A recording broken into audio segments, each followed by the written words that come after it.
need to understand how a assumable loan goes. A lot of times, let's say if your neighbor is looking to sell their home Yeah. and they have 3% interest locked in for 30 years, right? And now the home value from like 300,000 has now gone up to 600,000.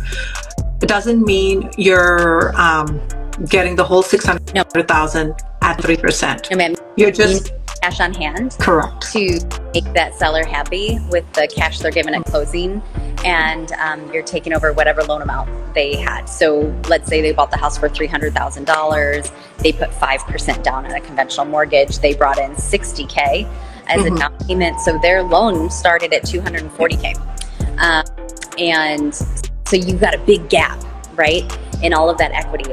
It's not something that I've handled because of that bridge, that people just don't have that much cash on hand. Yeah. They want to lock up into one property right now. Yeah.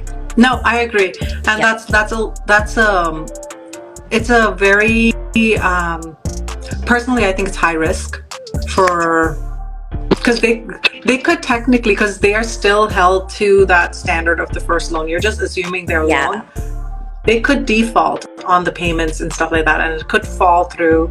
I personally am not happy with it. I'm not a fan of it, but there is an option. If your neighbor is doing something like that and you trust them 100%, we would be able to assist you with that, but I just think it's high risk.